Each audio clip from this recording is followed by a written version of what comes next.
অৱশেষত আৰক্ষীৰ জালত পৰিল মিথুন। মিথুনৰ বিৰুদ্ধে শাহুৱেক আৰু পত্নীৰ বায়েকক হত্যাৰ অভিযোগ। শহুৰেকৰ ঘৰত পত্নীৰ সন্মুখতেই মিথুনে সংঘটিত কৰিছিল ডাবল মাৰ্ডাৰ। সিদিনা আছিল 25 জুলাই। পুৱা 5মান বজাত হাতত চোকা অস্ত্ৰ লৈ কোকৰাঝাৰ শান্তিনগৰৰ 3 নং ৱাৰ্ডত থকা শহুৰেকৰ ঘৰত প্ৰৱেশ কৰিছিল জোঁৱায়েক মানৱ সাহা ওৰফে মিথুনে। তেতিয়া ঘৰত আছিল পত্নী, 2 সন্তান, শাহুৱেক আৰু পত্নীৰ বায়েক। মিথুনে ঘৰত প্ৰৱেশ কৰিয়েই চোকা অস্ত্ৰৰে আক্ৰমণ কৰে শাহুৱেক আৰু পত্নীৰ বায়েকক।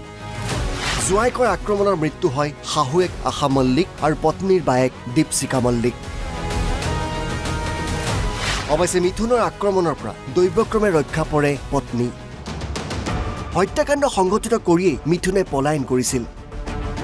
অৱশেষত পশ্চিমবংগত আত্মগোপন কৰি থকা অৱস্থাত কোকৰাঝাৰ আৰক্ষীয়ে গ্ৰেপ্তাৰ কৰিছে মানৱ সাহা ওৰফে মিথুনক। আৰু পশ্চিমবংগৰ পৰা কোকৰাঝাৰ সদৰ থানালৈ লৈ আহে ডাবল মাৰ্ডাৰত অভিযুক্ত মিথুনক।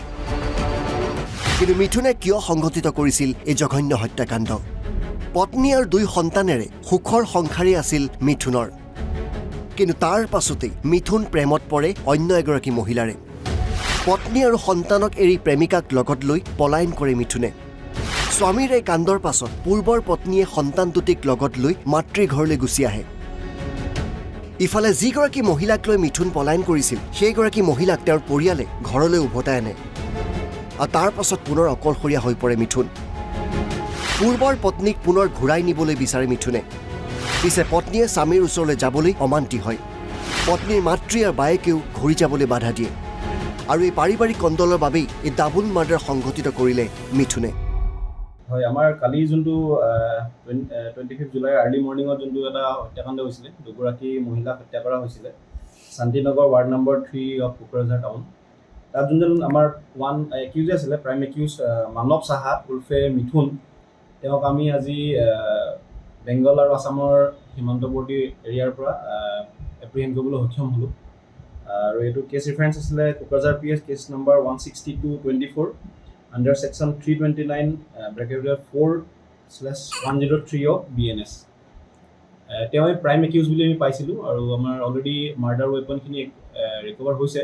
আৰু ফাৰ্ডাৰ তেওঁৰ যিখিনি ব্লাড ষ্টেইন ক্লথ আছে বা আদাৰ যিখিনি এভিডেঞ্চেছ আমাৰ ইনভেষ্টিগেশ্যনৰ কাৰণে সহায় হ'ব পাৰে সেইখিনি আমি ফাৰ্ডাৰ চিজ কৰিম আৰু আমি ফাৰ্ডাৰ ইনভেষ্টিগেশ্যন কমপ্লিট কৰিম। হয়, তেওঁ স্বীকাৰ কৰিছে, গোটেইখিনি প্লেন হয়। তেওঁ অলৰেডি আমি প্লেনিং কৰা পাৰ্টটো আমি 2-3জনৰ ষ্টেটমেণ্ট আমি অলৰেডি 164 কৰিছোঁ, মানে আমাৰ মেজিষ্ট্ৰেটৰ আগত কৰাইছোঁ, য'ত তেওঁ প্লেনিং পাৰ্টটো কৈছিলে যে মই মাৰিম বুলি কৈ চাকু কিনা বা এইখিনি গোটেইখিনি আমি পাইছোঁ। আমি যিটো পাইছোঁ যে তেওঁৰ মেইনলি পাৰিবাৰিক কাজিয়া আছিলে আৰু তেওঁৰ যিহেতু সন্তান আৰু এগৰাকী ছোৱালী আছিলে, তেওঁলোকক মাকৰ লগত তেওঁলোকে নিজৰ মাতৃঘৰত আছিলেহি ৱাইফে।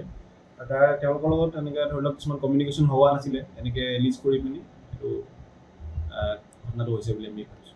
তেখেতৰ পত্নীকো হত্যা কৰাৰ কিবা হয়, এইটো ইণ্টেনশ্যন আছিলে, যোনটো আমি গম পাইছোঁ। তেওঁ আগতে যাক যাক প্ৰকাশ কৰিছে প্লেনিংটো, সেইটো তেওঁলোকে মানে তেওঁক এক্সপ্ৰেছ কৰিছিলে কথাখিনি।